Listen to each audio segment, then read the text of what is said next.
Denji dreams on being in a back rear entryway, where he tracks down an entryway and goes after it. He then awakens and chooses to go to work. On his way, he works out how much cash he got from cutting trees, selling his kidney, right eye, one of his nuts. Be that as it may, he actually possesses significantly more of cash. Pochita barks and Denji understands that there is a fiend close by. When he sees a tomato fiend and involving Pochita as trimming tool, he figures out how to kill it.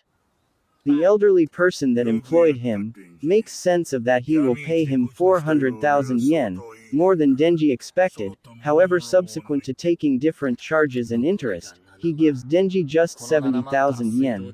Subsequent to taking care of his bills and other stuff he possesses, Denji winds up with just 1,800 yen.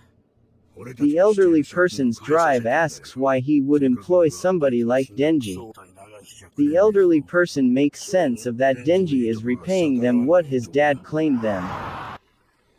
The driver offers 100 yen to Denji, assuming he eats his cigarette, and Denji happily acknowledges. After they leave, Denji lets out the cigarette. While eating bread at his place, Denji lets Pochita know that he heard individuals put jam on it, yet that is only a fantasy for them. Denji remained before his dad's grave, and the elderly person coming grumbling that his dad committed suicide prior to paying his obligation and advises Denji to assemble 700,000 yen by tomorrow or he will slash him to pieces. Denji sees a fiend with a trimming tool, and as he feels dead as of now, he is fine being killed by it. He then sees Satan is draining and offers him to mess with him and drink his blood. As Pochita messes with him, Denji states that Pochita needs to take care of him and help him too. The following day, Denji kills a demon and gives it to the elderly person, requesting that he enlist him as a villain tracker. Being excessively eager, Denji can't rest. He lets Pochita know that he fantasies about having a bread with jam. Denji then got blood and lets Pochita know that he heard his mom had a coronary illness that made her got blood. The elderly person then comes and picks Denji, as he discovered some fallen angel hunting work for him. The man takes him to a neglected processing plant and they enter, yet Denji can't see any demon. The man lets Denji know that he is thankful to him as he is faithful as a canine and works for inexpensively. He can't handle the canine smell. At that time, a man with a sword cuts Denji and Pochita from behind. The man makes sense of that even yakuza fantasy about getting greater and get more cash flow, so they made an arrangement with a villain. They needed power, and Satan needed dead villain trackers. Zombie villain then uncovers itself and states that the yakuza are imbecilic concerning a touch of force. They turned into his slaves as his power transforms them into zombies. Vigorously dying, Denji endeavors to run, however the zombies get up to speed to him and begin wounding and hacking him to pieces. Sliced to pieces, Denji is tossed into an unloader with Pochita.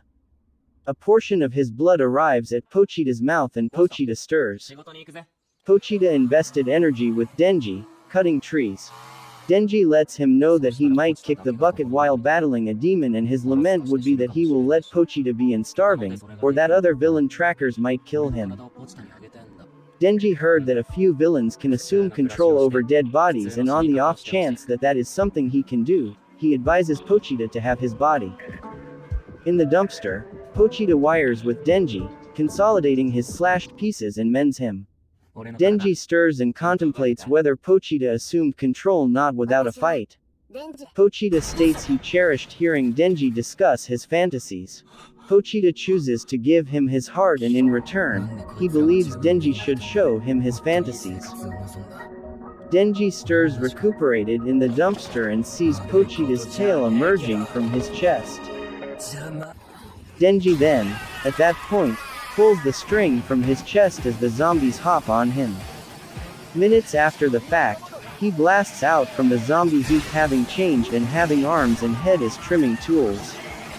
Subsequent to slashing a few zombies, Denji then bounces on the zombie villain and starts cutting him.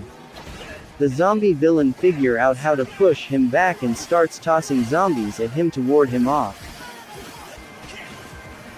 Proceeding to cut zombies, Denji hops on the zombie fallen angel and slices him down the middle. Seeing the excess zombies, Denji notes they became fallen angels and they employed him to kill demons.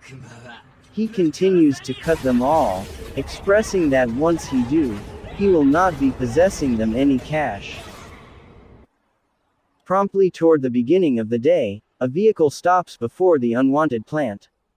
Makima and two men then, at that point, enter and see the bloodbath inside. She sees Denji and approaches him, expressing he has an odd smell, neither human nor villain, and surmises he did all of this. Denji requests to be embraced and Makima embraces him. Denji gets back to business as usual and Makima notes he is human and makes sense of he isn't moved by. Denji asks what she will give him for breakfast and Makima states bread with spread and jam, salad, espresso, and perhaps some pastry.